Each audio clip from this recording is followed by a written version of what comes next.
여러분, 어떤 일의 담당자가 있습니다. 책임자가 있는데 그 사람을 무시하거나 건너뛰고 일이 진행되어지는 것은 아주 부자연스러운 것이고 또 서로 간에 심각한 충돌을 일으킬 수 있는 상황이지 않습니까? 우리가 속한 공동체나 그리고 집단 혹은 직장에서 이렇게 일을 진행하면 어떻게 되는지 우리는 잘 알고 있습니다. 그래서 웬만하면 절대로 이렇게 일을 진행하지 않죠. 하지만 지난주 본문의 상황은 엘리가 자신의 임무와 책임을 다하지 못했기에 하나님께서 일부러 그를 건너뛰고 사무엘에게 말씀하시는 그런 상황이었습니다. 이것은 대제사장인 엘리에게는 사형 선고가 내려진 것이나 다름없었고, 그리고 어린 사무엘에게는 자기를 가르치고 있는 스승을 밟고 일어서야 하는 그런 상황이 돼버렸죠. 그래서 둘 다 굉장히 난처한 상황에 처한 것이라고요. 그리고 또 오랫동안 사무엘을 통해서, 오랫동안 하나님의 말씀이 들려오지 않았는데 사무엘을 통해서 그 말씀이 들려오기 시작한 첫 번째 말씀이 엘리 집안에 대한 심판에 대한 경고였잖아요. 여러분, 이것도 굉장히 엘리와 사무엘을 난처하게 만드는 상황인 거죠.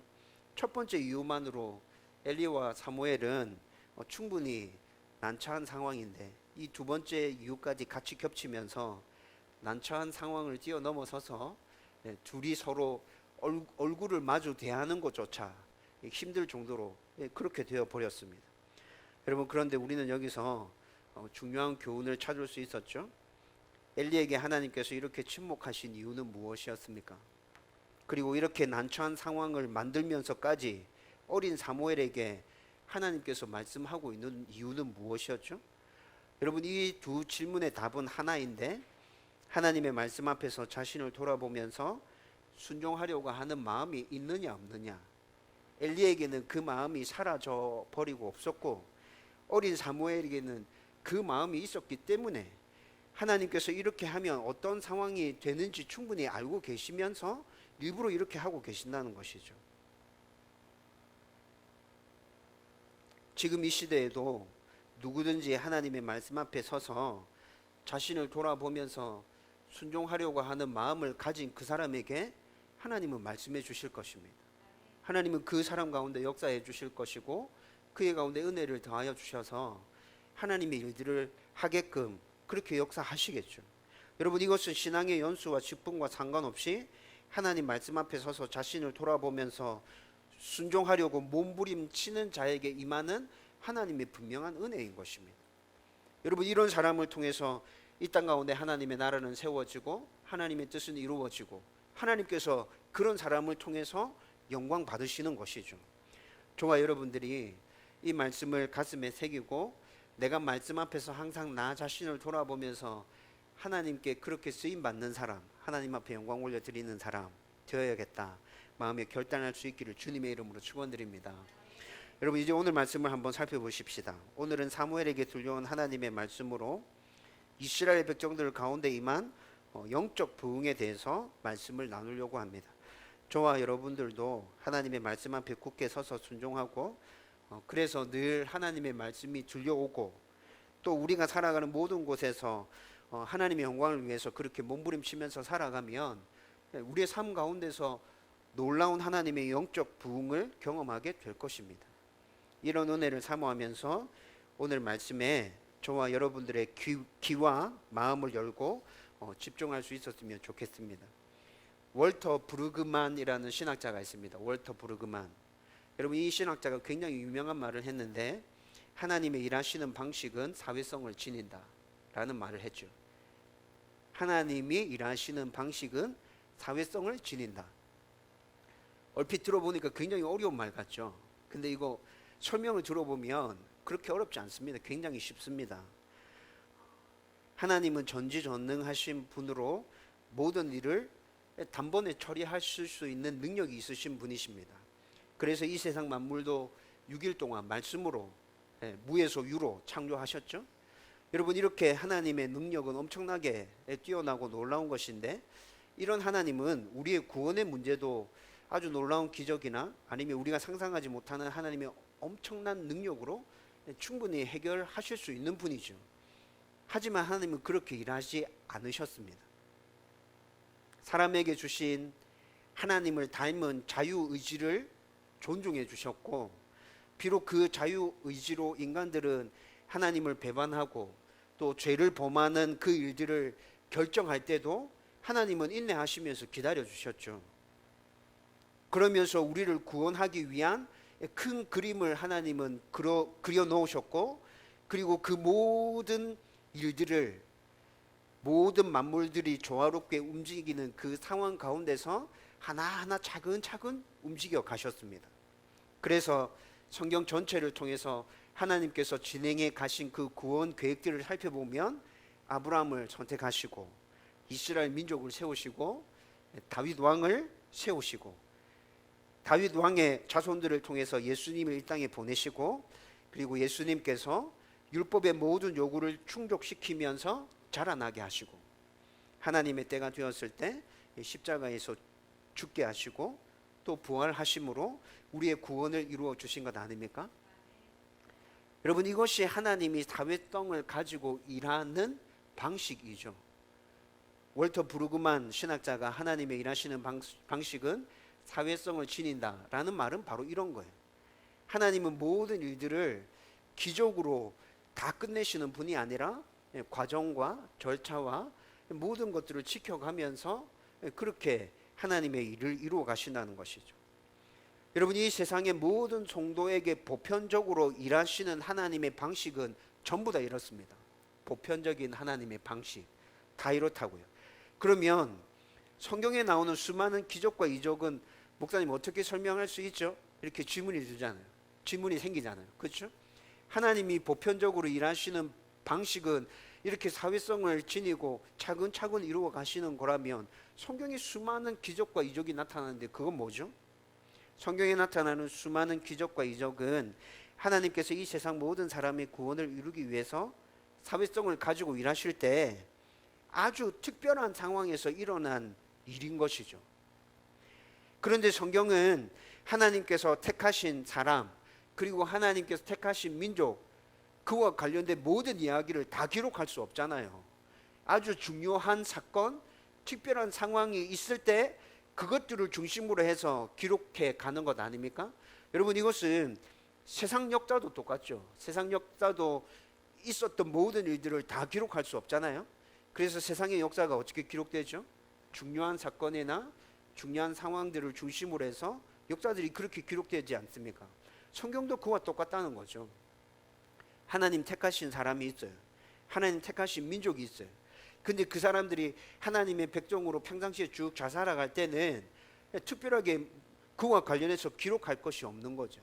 근데 그들이 하나님의 말씀에 온전히 잘 순종해서 엄청난 일이 일어났을 때, 혹은 반대로 하나님의 말씀에 불순종해서 하나님의 심판이 그들 가운데 임할 때, 여러분, 이런 특별한 사건들이 성경 곳곳에 기록되어져 있고 그 기록들 가운데 이적과 기적이 계속 나타난다는 것입니다. 다시 분명하게 말씀드리는데, 하나님이 일하시는 보편적인 방법은 기적이 아닙니다. 사회성을 지닌 것으로 우리에게 이미 주어져 있는 말씀을 삶 속에서 하나하나 순종해 나갈 때 하나님께서 일하시는 것이 우리 눈에 목격되어지기 시작합니다. 하나님 살아계시구나. 하나님 일하고 계시구나. 그렇다고 하나님의 기적이 이 시대에 아예 일어나지 않습니까? 그것은 절대 아닙니다. 하나님은 지금 이 시대에도 성경인 하나님의 말씀이 우리 가운데 주어져 있지만 특별한 상황 가운데 필요할 때 때에 따라서 기적으로 나타내실 것입니다.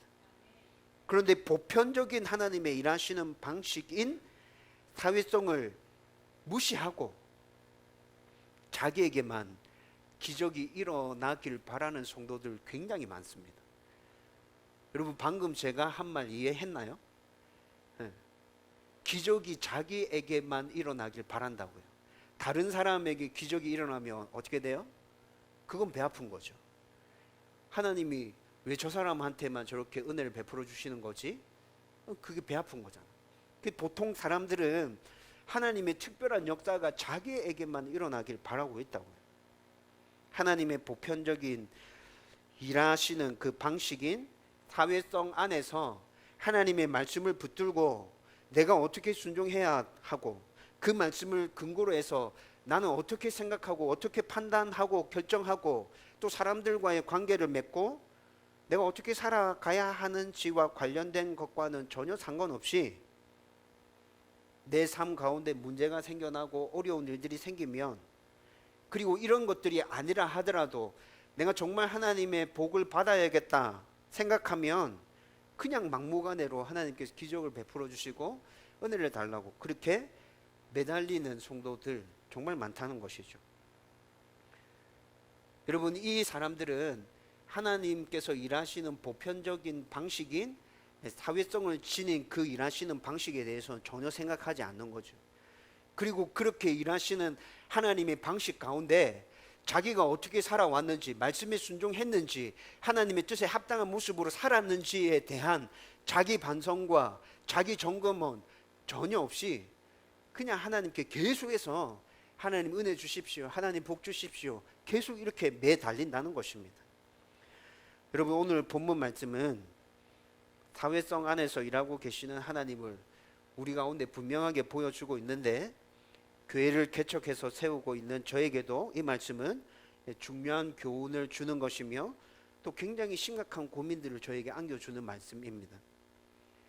여러분, 나라와 민족들을 초월해서 여러분 이 땅 가운데서 한 교회를 담당해서 목회하고 있는 목사들은 다 부흥을 꿈꿀 것입니다. 대부분 목사님들은 수적인 부흥, 교회 성장에 굉장히 관심이 많아요.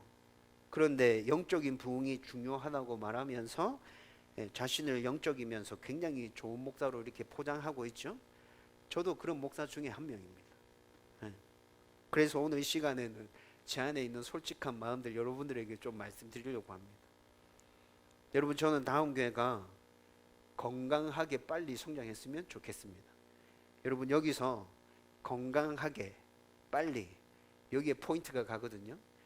여러분, 굉장히 빠르게 성장했는데 건강하지 않게 성장하면 어떻게 되죠? 교회가 굉장히 힘들고 어려워지는 거죠. 여러 가지 문제가 생길 겁니다. 제가 건강하게라고 말하는 것은 성도들이 분명한 신앙 고백을 하고 말씀 위에 서서 그렇게 차근차근 하나님의 모습으로 자라가는 성도들이 모여들면서 교회가 부흥하는 것. 그러면서도 또 중요한 건 뭐예요? 보통 이렇게 교회가 성장한다 생각하면 목사님 그거 굉장히 더디겠는데요? 이렇게 생각되잖아요. 근데 제가 어디다가 포인트 또 뒀죠? 빨리. 이건 저의 욕심입니다. 건강하면서 빨리 다음 교회가 성장했으면 좋겠습니다. 그래서 완전히 교회가 자립하고 그리고 이 지역 사회를 섬길 수 있고 열심히 사역하고 있는 선교사님들 우리 교회에서 충분히 도와주면 좋겠고, 그리고 더 나아가서 건강한 교회를 분리 개척해서 세울 수 있으면 좋겠다. 여러분, 그것이 제 마음 가운데 있는 부흥에 대한 생각들입니다. 좀 더 솔직하게 깊이 들어가서 말씀드리면 이건 조금 굉장히 조심스럽습니다. 그런데 여러분들이 오해하지 않고 잘 들어주셨으면 좋겠습니다. 앞으로 지금 당장 이렇게 되지 않는다는 거 제가 잘 압니다. 근데 앞으로 가정의 경제적인 부분이 좀 자유로워져서 교회가 성장하면 자연스럽게 신방이나 여러 가지 사역들이 막 생겨나잖아요. 여러분, 그 사역들 가운데 저는 제 집사람이랑 함께 사역할 수 있으면 좋겠습니다. 제가 이렇게 생각하는 이유는 여러분, 저는 굉장히 진지한 사람이죠. 재미없는 사람이잖아요. 그렇죠? 여러분들이 저를 보시니까 뭐 그렇다고 대답하지 못할 테지만 속으로 그렇게 생각하고 있을 겁니다. 우리 목사님은 항상 진지하고 재미없고 따분하다. 근데 우리 집사람은 어떻던가요? 긍정의 에너지가 충만하죠. 재미있고 저는 참 부럽습니다. 저런 모습이 참 부러워요. 나에게 없는 모습이 우리 집사람에게 진짜 있어요. 제가 늘 생각하는 것이 신방 가거나 사역을 진행할 때 진지하고 늘 재미없는 나와 성도들이 함께 한다면 우리 성도들 참 힘들겠다. 근데 나에게 없는 그 부분을 우리 집사람이 가지고 있기에 우리 집사람과 같이 사역하면 나의 장점과 우리 집사람의 장점이 어우러지면서 교회를 건강하게 세워갈 수 있겠다라는 생각이 들었어요. 여러분들이 우리 집사람 저 다 같이 보고 있으니까 제가 얘기하는 이 말이 무엇인지 충분히 공감할 겁니다. 그래서 저는 경제적인 부분에 매이지 않고 그냥 둘이 교회를 세워가는 그 일에 자유롭게 함께 마음을 맞춰서 교회를 건강하게 세워갔으면 좋겠다. 그래서 우리 교회 가운데 빨리 부흥이 임했으면 좋겠다. 여러분, 이것이 제 마음 가운데 있는 솔직한 생각이라고요. 그런데 이렇게 제가 꿈꾸고 바라는 부흥이 어디서부터 시작되어야 하고 어떻게 진행되어야 하는지, 지난주 우리가 살펴본 말씀과 함께 오늘 본문의 말씀이 굉장히 잘 보여주고 있습니다. 여러분, 이 말씀은 교회를 세워가는 것뿐만이 아니라 여러분들의 삶 가운데서도 영적인 부흥을 꿈꾸고 하나님의 은혜와 복을 받기를 소원하고 있다면, 여러분, 이것은 여러분들 가운데도 굉장히 강력한 교훈을 던져주고 있습니다. 저와 여러분들이 이 말씀을 통해서 그 진리를 발견하고 붙들 수 있기를 주님의 이름으로 축원드립니다. 여러분, 오늘 본문 19절 말씀에 보면 사무엘이 자라매 이렇게 얘기하고 있죠. 여러분, 이것이 하나님께서 일하시는 보편적인 방식인 사회성을 보여주고 있죠. 여러분, 하나님께서는 사무엘을 단번에 기적적으로 확 키우신 게 아니에요. 우리가 계속해서 말씀을 쭉 살펴본 것처럼 사무엘은 하나님 앞에서 하나님을 섬기며 하나님께 은총을 받으며 그렇게 자라났어요. 그래서 지난주 나눈 말씀처럼 그에게 하나님의 말씀이 끊이지 않고 계속 임하는 것입니다. 하나님 앞에 있기에, 하나님 앞에 그분을 섬기고 있기에 사무엘 가운데 하나님의 말씀이 계속 임하고 있죠. 그리고 이어지는 19절 말씀에 보면 여호와께서 그와 함께 계셔서 라고 말씀하고 있습니다. 여러분, 모든 삶의 순간에 말씀 앞에 서서 순종하기 위해서 노력하면서 살았던 사무엘과 하나님께서 늘 함께 계셨다고 성경이 분명히 우리 가운데 말씀해 주고 있습니다.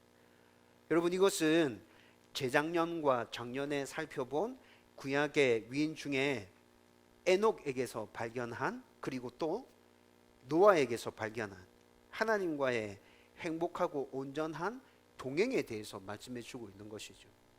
여러분, 우리가 에녹에 대해서 말씀 나눴던 거 생각나십니까? 노아에 대해서 말씀 나눴던 거 생각나시나요? 행복하고 완전한 하나님과의 동행. 여러분, 지금 사무엘에게서 그런 모습이 나타나고 있다고요. 여기서 우리는 우리가 원하는 삶 속에서의 영적인 부흥과 복, 교회의 영적 부흥과 건강한 성장은 하나님의 말씀을 붙들고 그분과 온전히 동행할 때 가능하다는 것을 발견하게 됩니다. 그리고 이 동행은 사무엘이 하나님 앞에서 자라는 모든 모습을 통해서 하나님께서 사회성 안에서 보편적으로 일하실 때 계속 있어야 할 모습이라는 것도 분명하게 보여주고 있습니다. 여러분, 오늘 말씀 19절 사무엘이 자라매, 여러분, 그렇게 자라는 동안에 하나님과 사무엘이 함께 계시는 그 일들이 계속 이어졌다는 말인가요, 이게? 그렇죠. 계속 이어졌다는 말이죠. 여러분, 이것이 하나님께서 일하시는 사회성이라고요. 여러분, 우리도 하나님께서 부어주시는 그 영적인 부흥과 복과 은혜를 누리길 원한다면 여러분, 이 사회성 안에서 우리도 계속 하나님과 영적으로 동행하고 있어야 한다고요. 여러분, 이것이 저와 여러분들이 바라는 삶의 부흥과 복, 교회의 부흥과 건강한 성장의 첫 출발 지점입니다. 첫 출발 지점이에요. 이것을 무시하고 거부하고 소홀히 하면서 우리의 삶의 부흥과 복, 또 교회의 부흥과 건강한 성장을 소망하고 있다면 여러분, 그것은 이루어질 수 없는 일들을 갈망하고 있는 아주 어리석은 사람인 것이죠. 성경은 오늘 본문뿐만이 아니라 여러 곳에서 이렇게 계속 말씀해 주고 있잖아요. 하나님의 말씀을 붙들고 순종하면서 그분과 동행하면 너희들은 반드시 복받게 될 것이다. 하나님의 말씀을 버리고 그분을 떠나면 너희들 가운데 엄청난 저주가 임할 것이다. 여러분, 이것이 성경에서 우리 가운데 복과 관련해서 영적인 부흥과 관련해서 계속 말씀해 주고 있는 것 아니었습니까? 그런데 부흥과 복을 그렇게 부르짖고 갈망하지만 하나님의 말씀에는 관심이 없는 성도들이 굉장히 많다는 것입니다.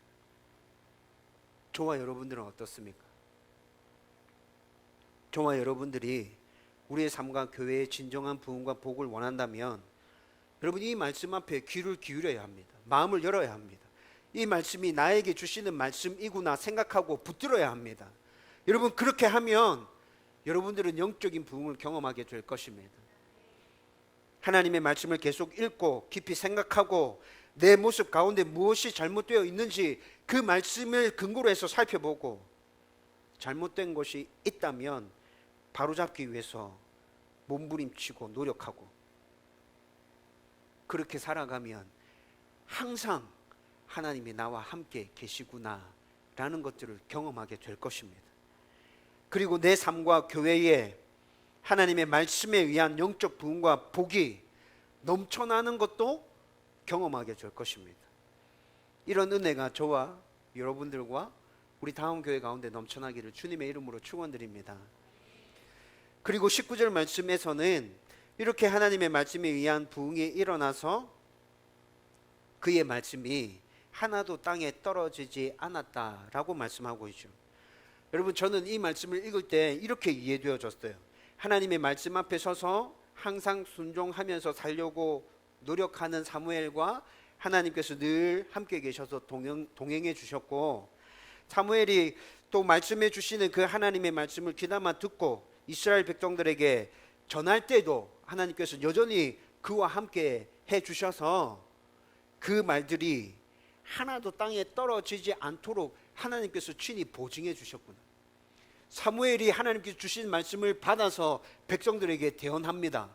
근데 눈에 보이지 않지만 하나님께서 사무엘과 함께 계십니다. 그리고 사무엘이 전하는 말씀 가운데 하나님께서 영적으로 강력한 보증을 실어서 백성들에게 전달되게 하십니다. 여러분 백성들이 사무엘의 말을 들으면서 그게 느껴지는 거예요. 여러분 저는 이렇게 이해되어졌어요. 그래서 하나님의 말씀은 사무엘의 말은 하나도 땅에 떨어지지 않았구나. 여러분 이것을 다시 간단하게 설명하면 말씀에 순종하고 늘 하나님과 동행하는 사무엘에게 사무엘이 전하는 그 말씀과 가르침 가운데 영적인 권위가 있었다는 것입니다. 여러분 복음서를 살펴보면 예수님의 가르침에도 이 영적인 권위가 넘쳐났다는 것을 알 수 있죠. 여러분 마태복음 7장 28절에서 29절 말씀 보면 산상수훈의 말씀을 결론 짓는 말씀이거든요. 산상수훈의 말씀을 결론 지으면서 어떻게 이야기하고 있냐. 예수님의 가르침 가운데는 종교 지도자들과는 다르게 엄청난 영적인 권위가 있어서 사람들이 그 가르침을 듣고 모두 다 놀랐더라고 그렇게 말씀하고 있습니다. 여러분 그런데 이것은 아니 목사님 예수님은 하나님이시잖아요. 하나님이신 그분이 가르칠 때 영적인 권위가 그렇게 나타나는 건 당연한 거지 않습니까? 이렇게 얘기할 수 있죠. 이건 지극히 당연한 일이잖아요. 그렇죠? 하나님이신 예수님이 가르칠 때 영적인 권위가 그렇게 폭발적으로 나오는 건 어떻게 생각해 보면 지극히 당연한 일이잖아요. 여러분 그런데 이 영적인 권위가 예수님에게만 나타났어요? 아니요. 성경에 보면 특별히 오늘 본문 가운데 사무엘에게서도 그 영적인 권위가 나타나고 있다고 말씀해 주고 있습니다. 여러분 사무엘에게 이 영적인 권위가 왜 나타납니까? 하나님이 그와 함께 계시기 때문에. 하나님이 그와 함께 계시기 때문에. 여러분 하나님과 함께 사무엘이 동행하고 있기에 하나님의 그 권위가 사무엘이 말씀을 선포할 때마다 함께 백성들 가운데로 쏟아져 나오고 있는 거예요. 여러분 그런데 사무엘에게만 또 이런 모습이 나타나는 것 아닙니다. 느헤미야 8장과 9장을 살펴보면 학사 겸 제사장이었던 에스라, 여러분 에스라가 하나님의 말씀을 읽으면서 백성을 가르치는 모습이 느헤미야 8장과 9장에 나타나거든요. 여러분 이 말씀을 읽어보면 에스라가 말씀을 선포할 때 엄청난 영적인 권위가 있었고 백성들이 그 영적인 권위 앞에 굴복하고 있는 모습이 그대로 나타납니다. 그래서 옷을 찢고 죄를 뒤집어 쓰고 통곡하고 회개하는 모습이 9장 전체의 모습이에요. 에스라는 하나님의 말씀을 읽고 그냥 설명했을 뿐인데 백성들이 왜 이렇게 반응하고 있는 것이죠? 여러분, 에스라도 늘 말씀을 붙들고 하나님과 동행했던 위대한 하나님의 사람 아닙니까? 우리는 2017년도 수요 기도회를 시작하면서 느헤미야 강해를 함께 말씀 나눴죠. 여러분, 그러면서 8장과 9장에 가서 에스라가 어떤 인물인지에 대해서 충분히 나누었었습니다. 여러분, 그 말씀을 통해서 에스라도 하나님과 늘 동행했던 하나님의 사람 임을 우리가 확인했었죠. 여러분, 에스라도 하나님과 이렇게 늘 동행하고 있었기 때문에 그가 하나님의 말씀을 선포할 때 하나님의 그 권위가 그를 통해서 백성들한테 뿜어져 나오는 것이죠. 여러분, 이제 이 상황을 저와 여러분들에게로 돌려서 한번 생각해 보십시다. 여러분, 하나님의 말씀을 붙들고 순종하기 위해서 노력하며 그분과 동행하며 살면 사무엘과 에스라에게서 나타났던 그 영적인 권위가 우리에게도 나타날까요? 우리가 살아가는 삶의 현장에서도 하나님의 말씀이 하나라도 땅에 떨어지지 않고 실현되고 하나님의 나라가 세워지고 하나님의 뜻이 이루어지는 모습들 우리의 눈으로 보게 될까요? 당연히 그렇게 될 것입니다. 저와 여러분들이 하나님의 말씀을 붙들고 순종하면서 살아간다면 하나님의 말씀은 계속해서 우리 가운데 들려오게 될 것입니다. 그 말씀대로 살아가는 우리의 삶 가운데서도 놀라운 영적인 권위가 나타나게 될 것입니다. 여러분, 그 영적인 권위가 나타나서 제가 여러분들한테 굉장히 자주 말씀드렸죠. 하나님을 알지 못하는 사람들이 우리의 모습을 보면서 하나님을 알아가기 시작할 것입니다. 하나님에 대해서 궁금해할 것입니다. 네가 믿는 하나님 도대체 어떤 분이고 기독교는 어떤 종교인데 너는 도대체 어떤 생각을 가지고 그렇게 살아가노? 사람들이 묻기 시작할 거예요. 여러분, 우리 가운데서 나타나는 선한 영향력이 하나님의 말씀으로부터 하나님과 동행하고 있는 그 삶 가운데서 나타나는 그 선한 영향력이 그들 가운데 흘러가게 될 것입니다. 그들이 적셔지게 되겠죠. 여러분, 이런 모습들을 한번 상상해 보십시오. 하나님께 영광이 될까요? 네, 하나님께 영광이 되죠. 하나님 우리의 그런 모습들을 보면서 기뻐하실까요? 기뻐하시죠. 하나님의 나라가 확정되어져 가는 것은 바로 이런 것입니다. 하나님의 뜻이 우리의 삶 가운데서 이루어지는 것은 바로 이런 것입니다. 놀라운 기적이 나타나는 것이 아니라 우리가 말씀에 따라 살아갈 때 하나님을 알지 못하는 사람들이 하나님을 고백하게 되는 것, 그것이 하나님 나라의 확장과 하나님 뜻이 이루어져 가는 모습이라고요. 여러분, 그리고 오늘 본문에서는 이렇게 살아가는 것이 곧 말씀에 의한 진정한 부흥임을 우리 가운데 말씀해 주고 있습니다. 여러분, 20절에서 사무엘이 이렇게 살았을 때 단에서 부엘세바까지 모든 이스라엘 백성들이 그가 하나님께서 세운 선지자라는 것을 알았다고 성경이 말씀해 주고 있죠. 여러분, 선지자는 어떤 사람이죠? 하나님의 말씀을 받아서 이스라엘 백성들에게 전달해 주는 사람을 선지자라고 했습니다. 이스라엘 백성들은 선지자라고 할 때 그 사람이 하나님의 사람임을 알고 있었어요. 하나님의 말씀이 그 사람 가운데 임한다는 것을 알고 있었습니다. 그 사람이 전해주는 말을 함부로 무시하면 안 된다는 것을 이스라엘 백성들이 알고 있었어요. 사무엘이 하나님의 말씀에 굳게 서서 순종하기 위해서 노력하고, 그런 사무엘과 하나님께서 동행하시고, 그래서 하나님의 말씀이 계속해서 사무엘 가운데 임하고, 자기에게 임한 그 하나님의 말씀을 이스라엘 백성들에게 하나도 땅에 떨어지지 않게 선포하고, 여러분, 이런 자연스러운 일들을 통해서 이스라엘 백성들이 그냥 그가 선지자임을 인정하게 되었다는 것입니다. 여러분, 성경에서 선지자 어떻게 세워지대요? 성경에서 선지자 어떻게 세워지죠? 제사장이 선지자를 세울 때 기름 붓습니다. 그렇죠? 오늘 말씀 가운데 사무엘에게 기름 부음이 나타났습니까? 안 나타났습니다. 근데 이스라엘 백성들이 어떻게 인정하고 있어요? 그를 선지자로 인정하고 있어요.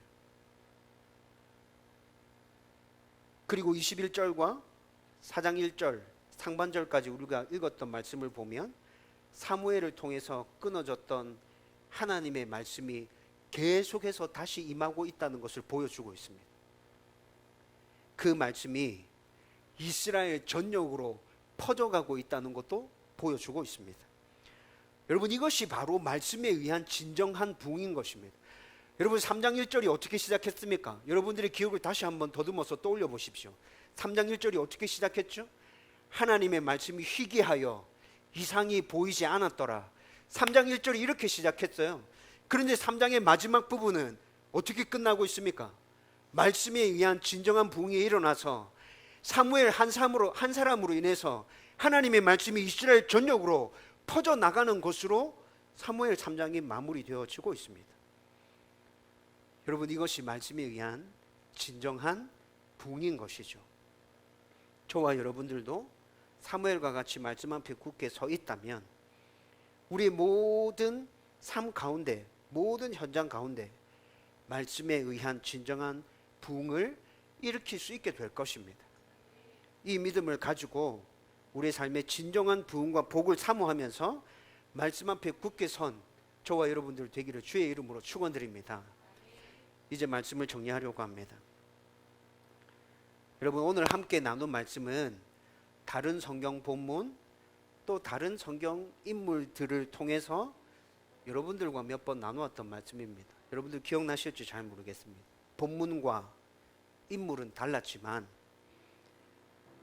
말씀을 붙들어야 잘 살 수 있고, 말씀을 붙들어야 복 받을 수 있고, 말씀을 붙들어야 하나님의 사람으로 쓰임 받을 수 있고, 말씀을 붙들어야 진정한 부흥이 우리들 가운데서 일어난다. 여러분, 계속 나누었던 것이죠. 그리고 말씀을 붙든다는 것은 하나님의 말씀을 내 마음대로 편집하거나 왜곡시키거나 마음에 드는 말씀만 가려내어서 붙드는 것이 아니라 있는 그대로 하나님께서 말씀하시는 그대로 나에게 적용하고 순종하기 위해서 노력하는 것임을 우리는 이미 생각했습니다. 말씀을 온전히 이해하기 위해서 읽고 듣고 암송하는 노력들 끊임없이 계속 반복해 가야 하고, 그 말씀이 어떤 의미인지 깊이 생각해야 하고, 내가 잘 순종하고 있는지, 잘 못하는 부분 무엇인지 살펴보고, 받아들이기 힘들어도 잘 이해되어지지 않아도 그냥 말씀 붙들고 살아내기 위해서 발버둥 치는 것, 여러분, 이것이 말씀에 의한 진정한 부흥을 경험할 수 있는 정도다. 계속해서 여러분들에게 말씀드렸던 것이죠. 저와 여러분들이 진짜 이렇게 살아가면 오래지 않아서 우리는 하나님의 은혜를 우리의 삶 가운데 충만하게 경험하게 될 것입니다. 진정한 부흥이 무엇인지 내 삶 가운데서 내가 직접 경험하게 될 것이라고요. 저와 여러분과 또 다음 교회 가운데 말씀에 의한 진정한 부흥이 충만하게 넘쳐나기를 주님의 이름으로 축원드립니다.